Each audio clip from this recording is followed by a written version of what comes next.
दोस्तों अब हम आते हैं एक नेक्स्ट टॉपिक पे जिसका नाम है हुआसोंग। जिसका नाम क्या है?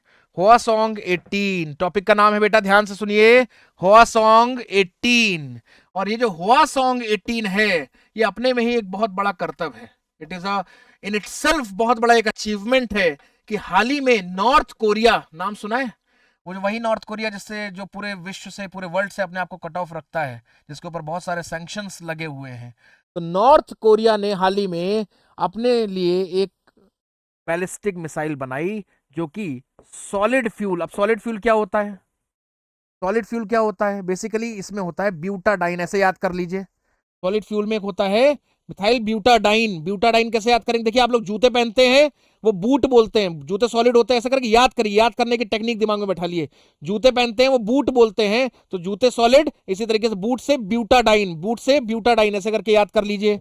ब्यूटाडाइन, हाँ या ना? तो हौसंग 18 सॉलिड फ्यूल से चलने वाली। दूसरा क्या लिखा हुआ है? इंटरकॉन्टिनेंटल। इंटरकॉन्टिनेंटल का मतलब क्या होता है दोस्त?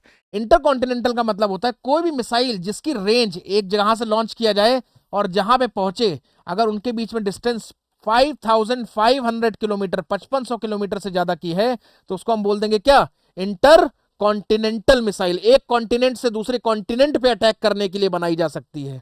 ठीक है। बैलिस्टिक मिसाइल का क्या होता है मतलब? देखिए दोस्त, बैलिस्टिक मिसाइल का मतलब होता है कोई भी मिसाइल अगर प्रोजेक्टाइल ट्रेजेक्ट्री में लॉन्च की जाए, प्रोजेक्टाइल ट्रेजेक्ट्री में जब लॉन्च की जाएगी, तो मान लीजिए यहां से किसी मिसाइल को मैंने लॉन्च किया, वो यहां से फ्यूल इग्निशन हुआ, according to the Newton's third law वो ऊपर तक गई, और अपने पीक पे पहुंचने के बाद वो under the influence of gravity, अब कोई इंजन काम नहीं कर रहा है, पीक पे पहुंचने के बाद under the influence of gravity वो नीचे गिरेगी। This is called as, this is the trajectory of ballistic missile. वहीं दूसरी तरफ होती है क्रूज मिसाइल, जो सरफेस के बहुत पास में ही तैरती है और कंप्लीट इग्निशन के साथ चलती है, उनमें ग्रेविटी का बहुत ज्यादा प्रभाव नहीं देखा जाता है। ध्यान रखना, बैलिस्टिक मिसाइल जो होती है एटमॉस्फेयर को ऊपर छोड़ देती है, अब जो हमारा नॉर्मल अर्थ का एटमॉस्फेयर उसको छोड़ देती है, और उसको छोड़ने के बाद एटमॉस्फेयर के ऊपर जाने के बाद वो under the influence of gravity वो अपना फ्री फॉल करती हैं, और जिस जगह गिरती हैं वहीं पे वॉरहेड को गिरा देती हैं, और वॉरहेड को गिराने के बाद वहां पे ब्लास्ट वगैरह जो होना है होता है। ये बात समझ में आई? कोई डाउट है यहां तक किसी बच्चे को? ठीक, आगे बढ़ते हैं। तो हाल ही में नॉर्थ कोरिया ने हुआसोंग 18 नाम की एक इंटर कॉन्टिनेंटल बैलिस्टिक मिसाइल को लॉन्च किया है, और इसका मेन पर्पस पता है क्या है? इंटरकॉन्टिनेंटल का मतलब हो गया 5500 किलोमीटर, और बैलिस्टिक का मतलब भी मैंने तुम्हें बता दिया, जिसकी प्रोजेक्टाइल ट्रेजेक्ट्री हो और फ्री फॉल हो, पीक पे पहुंचने के बाद अंडर द ग्रेविटेशन वो फ्री फॉल करे। लेकिन पता है ये हौसंग 18 क्यों लॉन्च करी?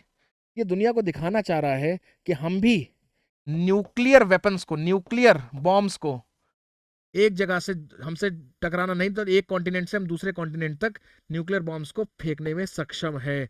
मिसाइल क्या होता है? मिसाइल एक तरह का अगर देखा जाए तो व्हीकल ही तो है, जो आपके बॉम्ब को, जो भी आपका डिप्लॉयड बॉम्ब है, जो भी वॉरहेड है, उसको एक जगह से दूसरी जगह ले जाएगा। यस और नो? ठीक है, तो ध्यान रखिएगा, ये सॉलिड फ्यूल्ड है। सॉलिड फ्यूल मैंने आपको बता ही दिया, ब्यूटाडाइन याद करा दिया आपको। इसके बाद अगर हम लोग आगे बोले, अच्छा सॉलिड, एक अच्छा क्वेश्चन आ रहा है मेरे दिमाग में, ये क्वेश्चन का पहले आंसर दीजिए आप मुझे। मेरे दिमाग में क्वेश्चन आ रहा है कि सॉलिड फ्यूल और लिक्विड फ्यूल में क्या डिफरेंस होता है? ये क्वेश्चन बड़ा पूछा जाता है। What is the difference between solid fuel का यूज करके और लिक्विड फ्यूल का यूज करके? इन दोनों में डिफरेंस बताइए। देखिए, जब मैं बात करता हूं सॉलिड फ्यूल की और लिक्विड फ्यूल, दोनों को पहले बता देता हूं आपको। जब कोई भी इंजन, ये मान लो हमारा रॉकेट है, इसका जो इंजन है, पहला वाला पार्ट जो है, जब वो बर्न करना शुरू करता है, इग्निशन होता है, उसके अंदर बेसिकली सॉलिड फ्यूल के अंदर जो हमारा फ्यूल है, और फ्यूल को जलने के लिए आवश्यक होता है ऑक्सीडाइजर एक ही चैम्बर में रखा होता है। और एक बार यहाँ पे आग लगी, इग्निशन होना शुरू हुआ, तो ये और ये गिरते चले जाते हैं, मतलब फिर हमारा इस पे इग्निशन पे कंट्रोल नहीं होता है। हम कंट्रोल नहीं कर सकते कि ये दोनों कितना कम मिलके एक दूसरे से आगे बढ़े। ये दोनों ऐसे चलते रहेंगे, चलते रहेंगे, चलते रहेंगे, हम इनको कंट्रोल नहीं कर सकते दूर से। जिसके कारण क्या होता है, ये इग्निशन तो कंटिन्यूअस रहता है, हम इग्निशन को ऑन ऑफ कर ही नहीं सकते, बिकॉज ये दोनों मिले हुए रखे हुए हैं अंदर, और ये दोनों जलते रहेंगे परमानेंटली। क्या करना क्या है, रोक के करोगे क्या?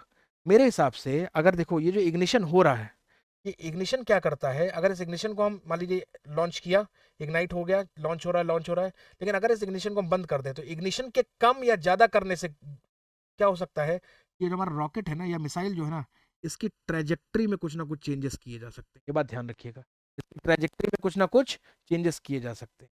तो चूंकि सॉलिड फ्यूल के साथ यही सबसे बड़ा डिसएडवांटेज था कि सॉलिड फ्यूल की ट्रेजेक्ट्री को कंट्रोल करना, एक बार लॉन्च कर दिया तो कर दिया, जब निकल गई मुंह से कमान तो निकल गई, उसको कंट्रोल नहीं किया जा सकता था। तभी हमने बनाया लिक्विड इंजन। इंडिया ने एक लिक्विड इंजन बनाया जिसको विकास इंजन बोलते हैं, प्लीज ध्यान से याद कर लो। इंडिया के लिक्विड इंजन को हम लोग क्या बोलते हैं? विकास इंजन बोलते हैं। और उसमें क्या किया हमने? उसमें हमने फ्यूल को और ऑक्सीडाइजर को अलग अलग चैम्बर में हमने रखा, और यहां से थ्रू दी, एक तरह से कहा जाए एक पाइप के थ्रू, यहां से फ्यूल आ रहा है और यहां से ऑक्सीडाइजर आ रहा है, और यहाँ पे हमने एक नोजल लगा दी, जो नोजल हमें रेगुलेट कर सकते हैं आर्टिफिशियली, हम बाहर बैठ के, दूर बैठ के उसको कंट्रोल कर सकते हैं कि अगर ऑक्सीजन की सप्लाई देंगे तो फ्यूल इग्नाइट होगा, ऑक्सीजन की सप्लाई नहीं देंगे तो फ्यूल इग्निशन बंद हो जाएगा, जिसके कारण हम ट्रैजेक्टरी को डिसाइड कर सकते थे, इसके इग्निशन को ऑन ऑफ कर सकते हैं, इग्निशन को कम ज्यादा कर सकते हैं, और हम ट्रैजेक्टरी ऑफ द मिसाइल को, ट्रैजेक्टरी ऑफ द रॉकेट को डिसाइड कर सकते हैं। तो ये लिक्विड इंजन का बेनिफिट है। अब देखिए, हर चीज के दो पहलू होते हैं, तो लिक्विड इंजन के भी कुछ बेनिफिट्स हैं तो कुछ उसके फ्लॉज हैं। क्या फ्लॉ है? कि लिक्विड इंजन उतनी ज्यादा थ्रस्ट नहीं दे पाता है, इतना ज्यादा प्रेशर नहीं लोड कर पाता है इनिशियली उठने के लिए, इसीलिए हमें सॉलिड इंजन फिर से यूज करना पड़ रहा है इनिशियल थ्रस्ट के लिए, बिकॉज सॉलिड इंजन में बहुत सारी कमियां होंगी, पर इनिशियल थ्रस्ट के लिए सॉलिड इंजन बेस्ट साबित होते हैं। इसीलिए हवासोंग 18 जो नॉर्थ कोरिया ने मिसाइल बनाई, वो सॉलिड प्रोपेलेंट के ऊपर बेस्ड है, और सॉलिड प्रोपेलेंट मैंने आपको बता ही दिया है क्या होता है, ब्यूटाडाइन। फिर देखिए, इन्होंने वही चीज रिपीट करी है, यहाँ पे पीपीटी में वही चीज लिखी हुई है कि 5500 किलोमीटर की इंटरकॉन्टिनेंटल की रेंज होती है। ठीक है, इस पीपीटी आपको हमारे यूट्यूब चैनल पे और टेलीग्राम चैनल पे मिल जाएगी,